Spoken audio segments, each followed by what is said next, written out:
इस समय हमारी मौजूदगी उत्तम नगर विधानसभा में है। आपको दिखा दूं कि यहाँ पर एक बैनर लगा हुआ है जिसमें लिखा हुआ है भाई हो तो ऐसा केजरीवाल के जैसा। तो उत्तम नगर में हम हैं, यहाँ पे लोगों से बातचीत करेंगे और जानने की कोशिश करेंगे कि उत्तम नगर विधानसभा का क्या माहौल है, यहाँ के लोग क्या चाहते हैं, किसकी सरकार चाहते हैं। तो आपके भाई केजरीवाल जी कैसे हैं? किसने कहा हमारे भाई हैं? वो मेरा भाई है, हमारी नहीं वो भाई है ही नहीं। हाँ। वो भाई कैसे कह सकते हो आप उसको? गलत शब्द, वो भाई शब्द वापस लीजिए आप अपना। गलत क्या कर रहे हैं? गलत हम महिलाओं के साथ गलत। हाँ। पहले जो शराब इन्होंने घर घर शराब खुलाई, ठीक है, हर घर घर में मतलब वो कर दिया। कॉलोनियों में ठेका, कभी आज तक सुना था कॉलोनियों में ठेका? इन्होंने खोला तो घर घर शराब बिकी, छोटे छोटे बच्चे शराब लेने तक पहुंच गए। अच्छा, जो योजना दे रहे हैं उसका क्या? कौन सी योजना दी? कौन सी योजना? हाँ, मुफ्त है गंदा पानी। अच्छा। सीवर का पानी वो घर घर पहुंचाया जा रहा है। अच्छा। अगर आप गलती से पानी 6 बजे आप मोटर चलाते हो तो इतना गंदा नाले वाला पानी आता है। आप चला के तो देखिए, आप आइए तो सही यहाँ पे केजरीवाल इतना गलत काम क्यों करेंगे? पूजा पाठ करते हैं, सनातनी हैं, हिंदू धर्म से हैं। सनातनी? आप सनातनी कभी टोपी नहीं पहनता है और उसने टोपी पहनी है। उन्होंने टोपी पहनी है, वो सनातनी नहीं है। अपने आप को सनातनी ना कहिए। चुनाव आ जाए तो सनातनी हो गए, ठीक है, और मतलब जगह को देख करके बदल लो। सेकुलर है वो कुछ नहीं है। वो कुछ नहीं है। वो मैं कहती हूँ वो इंसान ही नहीं है। मुझे तो लगता है केजरीवाल इंसान ही नहीं है, वो धोखा है। अच्छा। वो धोखा है। वो पब्लिक को जो ठगने के लिए आया है, 10-11 साल से वो पब्लिक को ठग रहा है। जिसलिए वो आया था वो काम उसने नहीं किया है। उन्हीं के खुद के ही बंदे बोल रहे हैं। आप ये देखो, राजेश ऋषि जी पूर्व आपके विधायक रहे हैं जनकपुरी विधानसभा से, उनकी खुद की ही बात है, बोल रहे हैं कि वो केजरीवाल जो है वो सिर्फ उन्होंने अपना पैसा कमाने के लिए आए हैं। इस टाइम उन्होंने टिकटें भी उनको दी जो पैसा अच्छा दे रहा है। अच्छा। जो जिन्होंने पैसा दे दिया उसको टिकट मिल गई। 10 साल से राजेश ऋषि लड़ रहा था, उसको उसने पैसा नहीं चढ़ाया होगा या उससे ज्यादा किसी ने बोली लगाई होगी तो उसको टिकट मिल गई। तो इसलिए आप ये बताइए, आप तो केजरीवाल को बोल दिए कि सनातनी भी नहीं है, टोपी पहनते हैं। तो टोपी पहनने से क्या दिक्कत है? लोगों को दिक्कत है कि टोपी पहन रहे हैं इसलिए उनको वोट नहीं किया जाएगा इस बार? नहीं, देखिए, हम ये नहीं कहते हैं कि आपको इसलिए वोट नहीं किया जाएगा। आप जो ठग करने का काम कर रहे हैं, महाठग बन गए हैं, हम इसलिए वोट नहीं करना चाहते। अच्छा। और हम वोट नहीं करेंगे। और मैं अपनी बहनों को भी यही कहूँगी कि आप लोग वोट अगर सोच समझ के दीजिए, मत आपका अधिकार है। बीजेपी को वोट दो। मोदी जी है हमारे सबसे अच्छे नेता। वो जो देश में जाके, विदेशों में जाके अपने देश का नाम चमका रहे हैं, तो हम अपने देश में रह के हम अपने देश को डुबोएं? बताइए, अपने देश को डुबोएं? क्या चमकाया मोदी जी ने? क्या दिया आप लोग को? क्या दिया है? बहुत कुछ दिया। अपने देश का नाम, जो भारत का नाम का सम्मान इतना दिया है महिलाओं को, जो विदेशों में जाके अपने भारत माता की जय बुलवा रहे हैं, अपने अरबियों से, फारसियों से रामायण और महाभारत लिखवा रहे हैं, साइन कर रहे हैं उनके, वो करवा रहे हैं। इससे कम है क्या? अच्छा। ये कम है क्या? सनातन कहाँ जोड़ रहे हैं जाके सनातन को? बाहरले देशों में, अरब देशों में जोड़ रहे हैं। ये कम है? इससे हमें और कुछ नहीं चाहिए। कुछ नहीं चाहिए आप? और कुछ नहीं चाहिए। ये हमें हमारा हिंदू धर्म जो है ना, कहाँ कहाँ जाके फैला रहे हैं। और ये खालिस्तानियों के साथ मिला हुआ है केजरीवाल। अच्छा। इसका एक एनजीओ है, हमने न्यूज़ देखी है। एक एनजीओ है जिसका बेटा जो धमकियाँ आ रही हैं स्कूलों में, हर जगह धमकियाँ मिल रही हैं, बम से उड़ा देंगे, ये कर देंगे, वो कर देंगे। वो एक एनजीओ वाले का बेटा है। अच्छा। वो जो एनजीओ वाला है खालिस्तानियों से मिला हुआ है। अच्छा। जिससे केजरीवाल जुड़ा हुआ है। अच्छा। तो हम नहीं चाहते कि स्कूलों को धमकियाँ मिले। तो इसके ऊपर एक्शन होना चाहिए। अब इसके ऊपर तो FIR होने वाली है अभी। तो अब आप लोग को इतना पता है कि कौन किससे मिला? जागरूक हम बाहर निकलते हैं, क्यों नहीं पता हमको? अच्छा। घर बैठने वाले हम घर नहीं बैठते। अच्छा। नहीं बैठते हम घर में, बाहर निकलते हैं, सब देखते हैं क्या हो रहा है क्या नहीं हो रहा। अच्छा। अब थोड़ा आपसे बात करूंगा कि आपका लोकल का क्या मुद्दा है? उत्तम नगर की बात करें तो यहाँ का क्या मुद्दा है वोट करने का इस बार? देखिए, यहाँ जो समस्याएं हैं ना, दिमाग से परे हैं। सीवर इतना बहते हैं। ये सड़क, जिस सड़क पे हम लोग खड़े हैं ना इस टाइम, ये पिछली 26 जून को इसका उद्घाटन हुआ था। अब जाकर के डंडा दे करके बनवाई गई है। और वो डंडा भी उन्होंने इसलिए सुन लिया क्योंकि चुनाव आ गए। ठीक है, तो ये चुनाव की सबके, जब चुनाव आते हैं तो इनको सब जागरूक हो जाते हैं, सब जाग जाते हैं।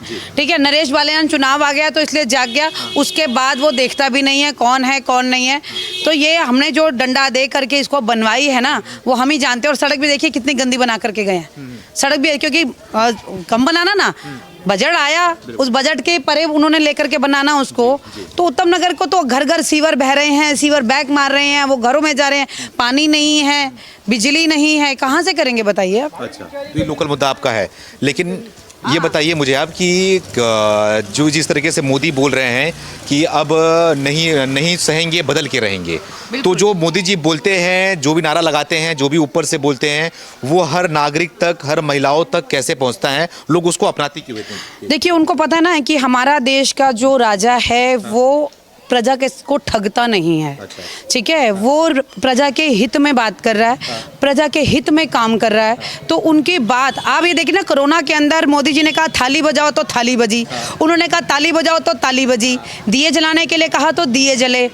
22 जनवरी को पिछले अब 1 साल हो जाएगा, तो ये मोदी जी की आह्वान था, तो जो घर घर में किया गया, तो मोदी जी के ऊपर विश्वास है ना सभी माताओं को, बहनों को, भाइयों को, बच्चों को।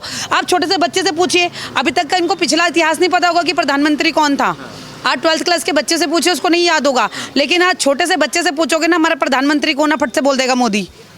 तो मोदी तो नाम ऐसे रट गया है जैसे भगवान कृष्ण का नाम रटते हैं। भगवान से मैच कंपेयर कर रहे हैं मोदी जी को? नहीं, देखो भगवान से कंपेयर, क्योंकि भगवान खुद तो नहीं आते ना उतर के। अच्छा। भगवान अपना, अब जैसे कहते हैं ना कि भगवान खुद नहीं आता, माता को भेजता है, माँ के रूप में भेजा गया, तो ऐसे ही भगवान खुद नहीं आए तो मोदी जी को उन्होंने देश में भेजा हमारे लिए, हमारे सनातन को बचाने के लिए। अच्छा। तो मोदी जी का हम लोग बहुत बहुत धन्यवाद भी करना चाहते हैं कि हमारा प्रधानमंत्री, जबकि मोदी जी तो कहते थे कि मैं अब भाई नहीं करूँगा, और मैं तो खाली फकीर हूँ, खाली झोला लेके आया था, खाली झोला लेके चला जाऊंगा।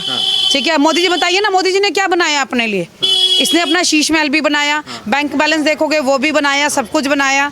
और मोदी जी ने क्या बनाया अपने लिए? दिखा रहे हैं कि उन्होंने राजमहल बनाया, करोड़ों का कपड़ा पहनते हैं। देखिए, करोड़ों का कपड़ा पहने नहीं। आप एक बात बताइए, उनका करोड़ों का बिकता भी है, उनके कपड़े करोड़ों के बिक भी रहे हैं। अच्छा। अगर उन्होंने 10 लाख का लिया ना, 10 लाख का सूट पहना ना, तो 3.5 करोड़ का उनका सूट बिका है। 3 करोड़ का सूट उनके बिक रहे हैं, जो पहने हैं ना उन्होंने, वो बिक भी रहे हैं, हमने भी ये भी सुना है।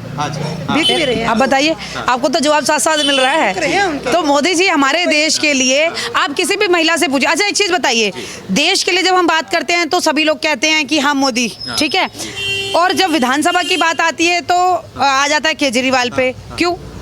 जब मोदी हमारा जो काम कर रहा है वो विधायक नहीं कर रहा है, और जब हम विधायक की बात करते हैं तो मोदी की बात नहीं आती वहाँ पर। तो ये जो हम ये वाला चुनाव आया है, मोदी के सर पे ही हम लोग लड़ेंगे, ठीक है। और हम लोग मोदी जी का ही होगा, बिल्कुल बिल्कुल, काम भी मोदी जी का ही होगा, बिल्कुल। केंद्र में कर रहे हैं वो, यहाँ पर डबल इंजन की सरकार की तरह काम होगा। अच्छा। यूपी में देखिए कितना अच्छा हाल हो चुका है, एमपी में देखिए, जहाँ जहाँ भारतीय जनता पार्टी की सरकार है वहाँ जा करके देखिए कितना अच्छा हाल हो चुका है। लेकिन दिल्ली हमारी राजधानी होने के बाद भी क्लस्टर बनी हुई है, इधर सारा एरिया देखो। तो हमें नहीं चाहिए ऐसा सीएम अपनी दिल्ली के लिए। उसको कहिए अपना, वैसे तेरी जमानत का टाइम अब खत्म होने वाला है, तो अपना जाकर के तिहाड़ जेल तेरा इंतजार कर रहा है, वहां जाकर के बैठे और वहीं खाए पिए अपना ऐश करे। उसके बाद जब जमानत से बाहर आएगा तो अपना हिसार जाए हरियाणा में वापस। दिल्ली में नहीं, दिल्ली में नहीं चाहिए। दिल्ली का है ही नहीं, तो दिल्ली का कैसे करेगा? हमें ना तो पानी चाहिए फ्री, हम पैसा देंगे, हम इतना सक्षम हैं। और महिलाएं भी, मेरे ख्याल से हर एक महिला ना अपना कमा के खाती है। आज कोई महिला घर में खाली नहीं बैठी है। अगर किसी का पति नहीं काम कर रहा है ना, तो बेचारी चाहे बर्तन मांज के काम करे, किसी के घर का खाना बना के काम करे, अपने घर से लंच टिफिन बनाने का काम करे, लेकिन हर महिला इतनी सक्षम है। उस महिला को सक्षम किसने बनाया? मोदी सरकार ने। अच्छा। मोदी जी हर महिला को आगे प्लेटफॉर्म देते हैं, तो वो महिला को हम करेंगे ना आगे। और हम तो कह रहे हैं, मेरे माध्यम से मैं जितना कहती हूँ कि अगर किसी को किस तरीके की परेशानी होती है, यहाँ जितनी महिलाएं खड़ी हैं इनसे भी पूछ लीजिएगा कि अगर यहाँ कॉलोनी के अंदर भी हम खड़े होते हैं ना, तो एक महिला अगर खड़ी होती है तो उसके पीछे बहुत लोग आते हैं कि हाँ, कि अगर आधी रात में भी एक महिला पब्लिक के लिए खड़ी है तो वो किसके उस बलबूते पे खड़ी है? मोदी जी के। कि मुझे पता है कि हमारा बाप जो है ना वो मोदी है। हमारा एक बेटी कहाँ सेफ अपने आप को महसूस करती है? पिता के छांव में। तो हमारा पिता कौन है? प्रधानमंत्री नरेंद्र मोदी जी। मतलब उनको पिताजी के का सम्मान। बिल्कुल बिल्कुल बिल्कुल, वो हमारे पिता हैं, हमारे भाई हैं, मेरे तो पिता स्वरूप ही हैं, ठीक है। और मैं उनको इतना मान सम्मान में, मतलब मेरे तो खून के अंदर से, मैं उनका जब नाम भी लेती हूँ ना तो मेरी आंखों में वो चीज़ आती है कि एक जैसे बेटी होती है ना अपने बाप के लिए, वो चीज़ मैं उनके लिए महसूस करती हूँ। राहुल गांधी का नाम लिया तो? राहुल गांधी कौन है? उसको तो ये नहीं पता उसका बाप कौन है, तो उसका वो कौन से उस जात का है। इटालियन है वो तो। आप ये बताइए ना, राहुल गांधी कौन है, उसको तो खुद को नहीं पता वो सनातनी है या वो कौन है। पहले तो उससे जाके पूछिए, तब हम उसके बारे में चर्चा करेंगे। जनेऊ भी पहनते हैं, तिलक भी लगाते हैं, मंदिर भी जाते हैं। भाई साहब जी, जनेऊ सिर्फ चुनावों के समय में जनेऊ, वैसे अब जरा घर जाना उसके, जनेऊ पहन रखोगे, जनेऊ पहनने के बाद दारू नहीं पीते, और वो दारूबाज भी है, ठीक है, दारू नहीं पीते हैं, और ये दारू भी पीता है, सब कुछ करता है। लेकिन अब वो घोषणा किए हैं कि अगर आएंगे तो लोगों को, युवाओं को 8,500 रुपए दिया जाएगा। 70 साल से तो वही थे, यूपी में दिया है, यूपी 70 साल से तो देश के अंदर वही थे, देश में राज कर रहे थे, तो क्या कर लिया उन्होंने, क्या कर लिया बताइए, देश के लिए क्या किया 70 सालों के अंदर, जो अब कर देंगे। तो अब कुछ नई छड़ी आ गई उनके पास में। तो राहुल गांधी को तो खुद को ही नहीं पता कि वो यहाँ का है या इटली का है। उस बेचारे को तो ना उसकी माई बेफ को बना रही है उसको कि तू प्रधानमंत्री बनेगा, तू प्रधानमंत्री बनेगा। अरे वो तो मंत्री भी नहीं बनेगा, प्रधानमंत्री तो बहुत दूर की बात है। अरे धड़ाधड़ रैली कर रहे हैं दिल्ली के अंदर, बोले दिल्ली में इस बार कांग्रेस को लाएंगे। वो तो उन्होंने लोकसभा में भी करी थी, तो आ गई। प्रधानमंत्री आज फिर कौन बना हमारा? नरेंद्र मोदी जी। तो आज दोबारा हमारे विधानसभा के अंदर हमारा सीएम भी भारतीय जनता पार्टी के आएंगे और वही सरकार चलाएंगे, डबल इंजन की सरकार होगी। और उसके बाद देखिए देश कैसे धड़ाधड़ भागता है, धड़ाधड़ भागता है। जी कहते हैं ना इनका कोई चेहरा नहीं है सीएम का। हमें पता कौन चेहरा है, हमें पता है जो भी है, हमें अभी नहीं बताएंगे, नहीं बताएंगे, अभी नहीं बताएंगे, हमें पता है कौन चेहरा है, जनता को पता है, जनता को पता है कौन चेहरा है। अच्छा, लेकिन केजरीवाल तो बोलते हैं तो बीजेपी को भी नहीं पता है। नहीं, सब पता है हमें, बीजेपी पता हो ना, हमें पता कौन चेहरा है। अच्छा, कौन चेहरा लगा? बीजेपी का कोई चेहरा चाहिए आपको?